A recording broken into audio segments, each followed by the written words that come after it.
Movie के start होते ही हमें एक कार ड्राइवर दिखाया जाता है। उसकी गाड़ी से एक हिरन टकरा गई थी।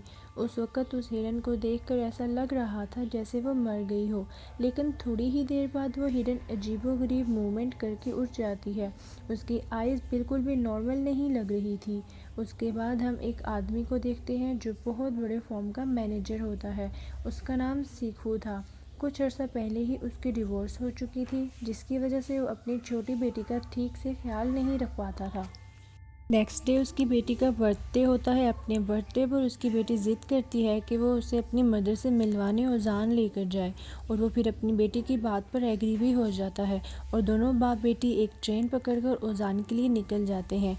उस ट्रेन में और भी बहुत सारे लोग, जिनमें एक वर्किंग क्लास हस्बैंड सेंगवा और उसकी प्रेग्नेंट वाइफ संजियोंच, उनके अलावा एक हाई स्कूल बास्केटबॉल टीम थी।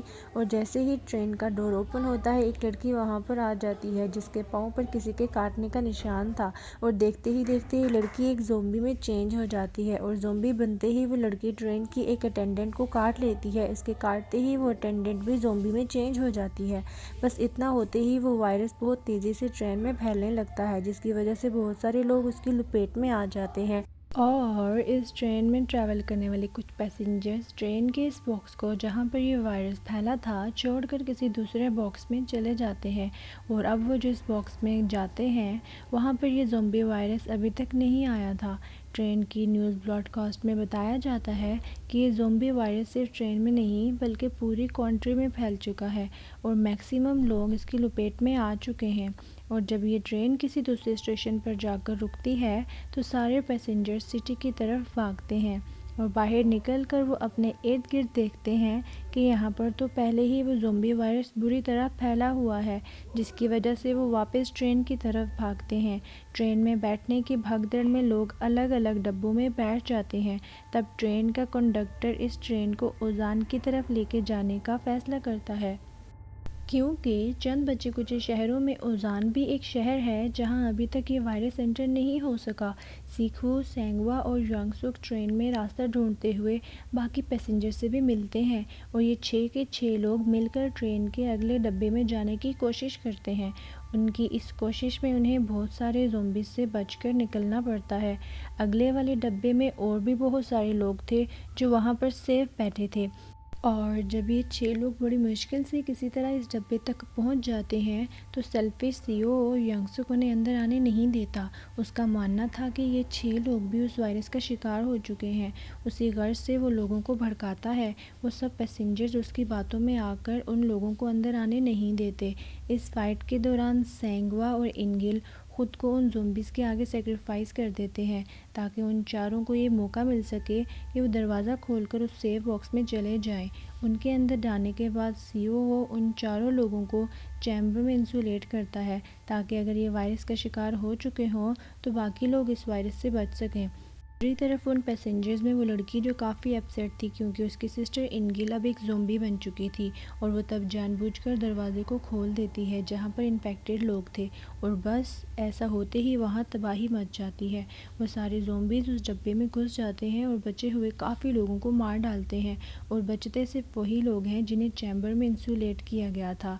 वो थे सीखू, सुआन और सियोंग। उनके अलावा सीईओ और एक ट्रेन अटेंडेंट खुद को वॉशरूम में बंद करके अपनी जान बचा लेते हैं।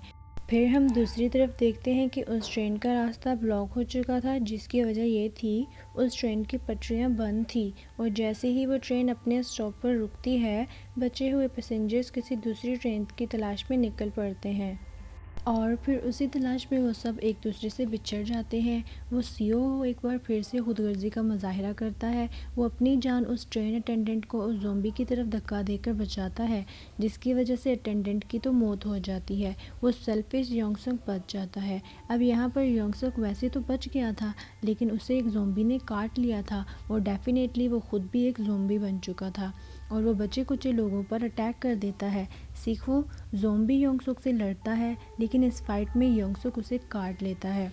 सीखो यहाँ पर समझ जाता है कि अब क्योंकि उस ज़ॉम्बी ने उसे काट लिया है तो वो भी एक ज़ॉम्बी बन जाएगा।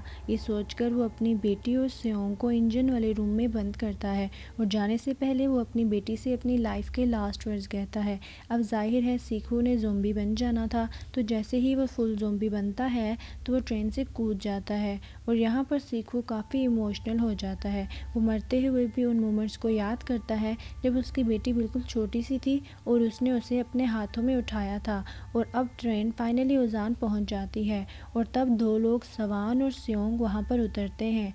ये दोनों ही थे जो उस ट्रेन में सरवाइव कर गए थे। वो आगे की तरफ जाते हैं जिसकी दूसरी तरफ कुछ सोल्जर्स थे। सोल्जर्स बॉर्डर को उन ज़ोंबीज़ से डिफेक्ट कर रहे थे और उन दोनों को देखकर वो समझते हैं कि शायद ये दोनों भी ज़ोंबीज़ हैं और बस वो उन दोनों को शूट करने ही वाले होते हैं कि सवान के सॉन्ग की आवाज़ आती है, जिससे वो समझ जाते हैं कि ये कोई ज़ोंबीज़ नहीं बल्कि रियल सर्वाइवल ह्यूमंस हैं। एक्चुअली सवान वही सॉन्ग सिंग कर रही थी जो वो हमेशा से अपने बाबा के लिए गाना चाहती थी, लेकिन आज वो अपने बाबा की डेथ के बाद उनको याद करके ये गाना गा रही थी। और यहीं पे ये मूवी एंड हो जाती है। Thanks for watching.